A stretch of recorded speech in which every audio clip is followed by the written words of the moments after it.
Hi, everybody. Welcome to my channel. My name's Kelly Bowker, and I have been on this journey for about 4 years. And just recently, I was thinking to myself, what is it that I wish that I had known in the beginning? What do I wish that someone had been there to hold my hand and tell me when my meditations began to get really intense and I started to have some pretty interesting experiences during meditation? I had no one to go to. And really, at that time, even 4 years ago, there wasn't as much out there to refer to as there is now. Isn't it wonderful? Our world is absolutely blossoming and expanding with people like you and me who are on this journey. We are searching, trying to find the keys to being our most authentic self. So when I was thinking about what did I need to know then, it boils down. I remember in the beginning, my dark night of the soul. My dark night of the soul was definitely focused around my absolutely having no idea who I was. I was about 59 years old. I had two adult children, a wonderful husband, great marriage. Everything on the surface looked perfect. So life was really good. Overall, doing pretty well financially. My relationships were good. My husband and I have a wonderful relationship. My health started to fail after my heart started to fail. My heart, meaning my joy. I've always been a pretty happy girl, and I've always had the tricks, and techniques to bring myself out of doldrums when they hit. Everybody has those low times in life. Of course we do.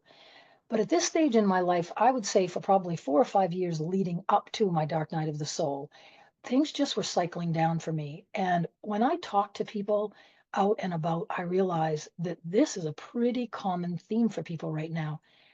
Our earth is changing. The vibration and the frequency of our world is changing. And I feel you hear channels, including myself, talk about the fact that we are coming to that place of creating our own heaven on earth, or I don't really know what the other one is because I don't think about it much. But we're at that fork in the road.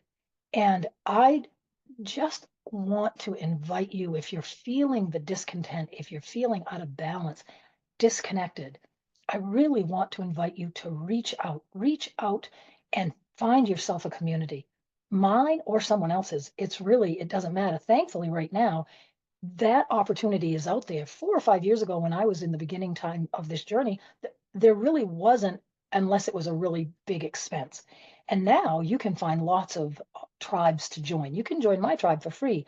Email me at kellybowker7@gmail.com and ask to be added to my tribe. You'll get about one email a week letting you know what I'm up to. And often I do free events where we do a Zoom call where people can ask the guides questions, and sometimes I have a small fee for what I do. It's according to what the guides tell me at any given time.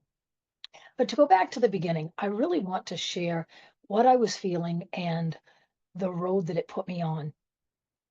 I just got sadder and sadder. And I kept looking to the right and to the left. There was no reason for me to be sad, but I was sad. And I couldn't figure it out. And nothing that I did was bringing me out of it. And what I realize now is I didn't know who I was. I would read the self-help books and they would say things like, love yourself. Well, do you know how to love yourself? Because I sure as heck did not know how to love myself. And what was more important than that is I didn't know who I was. I realize now that that was one of the biggest hurdles to loving myself was I didn't know who I was. The day came when I looked myself in the mirror and I thought, all I know now I can speak to it. I couldn't at the time, but now I can speak to it. All I understood was the story. I knew the story of being Mike's wife and my kid's mother. I knew the story of being a registered nurse. I knew the story of being a teacher and having a good reputation as a teacher. I knew the story of being a friend, but I did not know who Kelly Colleen was. And I had to figure that out. And I invite you on that journey. I invite you to do the work. And it is work. It's work of diving into your heart and figuring out, why are you who you are right now? What are the things that trigger you? That was one of the first things that I figured out because I didn't even understand that concept. This is only 4 years ago. I didn't understand what it meant to be triggered. All I knew was that I was going through life just jamming down, jamming down, jamming down, trying to put a smile on, trying to be the good girl, trying to make everybody happy, trying to make everything okay. Well, you know what? I was worn out and I was sick and tired of it all. And I was sad. I was sad. I could not find my joy.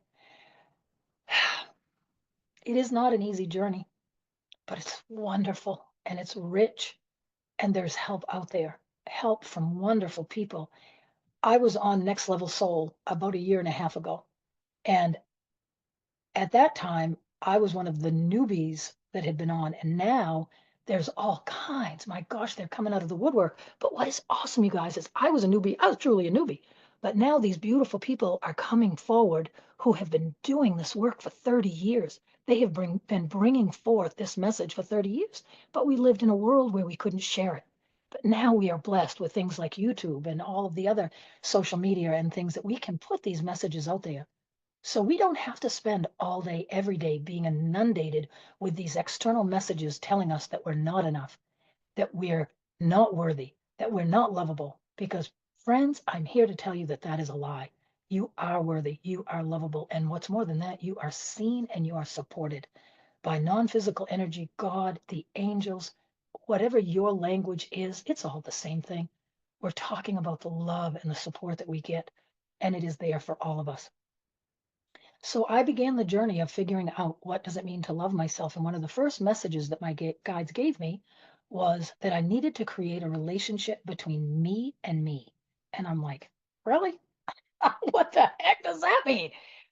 But what it meant was they gave me clues, they gave me insights. Like if you were going into a friend's house that wasn't feeling good, how would you speak to them? Or even just a friend's house, how would you speak to them? How would you find out what you could do for them to help their day be better? Because I'm great at making someone else feel better. What would that dialogue be like? And then take it that next step. What if you had a real special friend who wasn't feeling good and you were going into their house and maybe you were going to do up their dishes or clean up their kitchen for them because they were too ill to do it for themselves? How would your heart feel while you were doing that? And what my guide said, and they used to do this, they used to bring my hands up like this, and they used to say, Kelly, you are really good at shining your light into the world. Turn those beautiful hands around and shine that light onto you. And it seems so silly almost, but it works. I'm living proof that it works. So I began things like instead of just going to the refrigerator to get a snack, I would go to the refrigerator and I would say, Kelly, what can I get you for a snack? And I would sit with that for a minute. I would think about that and I would really settle into my human self. And I would think, well, what do I feel like? Because when I ask my husband what he wants, I give him lots of choices. How often do we just go grab the first thing that we can grab, shove it into our face so that we got the energy to keep on going? Well, I started to tend to myself the way that I tend to my Michael, the way that I tend to friends when they're over to my house. I started to go to the cupboard and reach past the mug that had the chip in it and pick the pretty one with the flowers that I would give when it was special. And I know that's silly and stupid, and we probably all have chipped coffee cups, and I still have my chipped coffee cups. But but it is not just the doing, it was the being that was happening while I did it. So the dialogue that I would have going in my head would be, I want you to have this because I want you to enjoy it. Would you like this one or this one? Which one would you enjoy more? And it felt different and new and awesome because honestly, to have somebody ask you, what do you need right now? That sentence right there, I can remember when that boiled to the surface of my mind. And I would be going through the day and I would just stop and I would say, Kelly, what can I do for you right now that would help you to be happier than you are? And I would stop and I would just shift out of that thinking and I would settle in almost like into my inner child almost. And I would settle in and I would think, you know what? I'm thirsty. I'd love to have a glass of ice water. And then that other part of me would shift and say, well, baby girl, I am going to get you a nice tall glass of ice water, your favorite cup, your favorite straw, your ice just the way you like it. You know, those things seem small, but I want all of you to look into your heart and ask yourself, when is the last time somebody asked you, what can I do for you to make you happier right now? It's quite a sentence, isn't it? So I invite you to step into that energy. Step into the energy of what do you want to wear today? Would you enjoy this or would you prefer that? And you start to converse back and forth with yourself. Fast forward to today, those were the very beginning insights that my guides gave me. And what I now know is that within my human form, within this vessel on this earth, within this incarnation, I am both a divine being and I'm also a human being. I am connected through the top three chakras to my divinity, and I'm connected to the bottom three chakras to my humanity. And those come together within my heart chakra with love. And so what I learned, what the guides very gently, because I had no prior knowledge of any of this, but they very gently gave me the road signs and the breadcrumbs along the way to realize that as I began to hear the voice that asked the question, what can I do for you, sweetie? I just love you so much, Kelly. When's the last time that you said to yourself, I love you? You are special. Say it to yourself because you yourself needs to hear it from you, the beautiful, wonderful being that is you. And as on my journey, as I realized, and I'm going to say this, I know it sounds a bit off, but as I began to identify the different voices within my mind, that voice that said, Kelly Colleen, I love you so much. How often does your subconscious mind run with those kinds of thoughts? Mine doesn't. My intentional mind does. My divine mind does. But my inner self, the human side of me, I need to be cared for. I need to hear that I'm loved. I need to be reassured that I'm worthy of being able to do what I'm able to do. That's been one of the greatest hurdles of my journey is me feeling unworthy. Who am I to be a channel? Who am I to bring through divine energy, angelic beings? Who the heck do I think I am? Well, where does that voice come from? That voice comes from the programming of your inner child. There's an awfully lot to this journey. There's an awfully lot to learning who we are as humans and who we are as divine beings. And all of that is inside here. It's all within you. And as you learn to identify that internal voice, when you hear that grumpy, rah, rah, rah, well, that's the subconscious mind. That's the egoic mind. Guaranteed. Those are not necessarily the same thing, but for our talk right now, let's say they are. It's that egoic mind, that crabbing, bitching, carrying on, practicing the fight that you're going to have. What I wish I'd have said. That's all your ego. That's all your ego being out of control. But as you begin to practice this internal dialogue and you learn to have a communication between your divine self and your egoic self, that's a communication. That's a conversation worth having. But we'll talk about that on another day. Today, I just invite you to start with the invitation of beginning an internal dialogue between you and you. Shine that beautiful light that you're so good at shining in the world. You're so good at making everybody else happy and doing everything for everyone else. Take a minute once in a while throughout your day and shine that light onto your own self.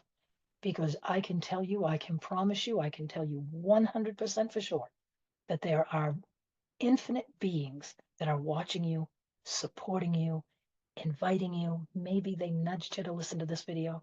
It is an amazing journey. They are right here with us. So, blessings on your journey. I hope this has been a blessing to you. And if it has, I'd love it if you'd leave me a comment. Tell me about your life. Tell me about where you're from. One of the biggest hurdles that I had in the beginning was I felt so alone. I promise you, you're not alone. There are people that are out here that care about you.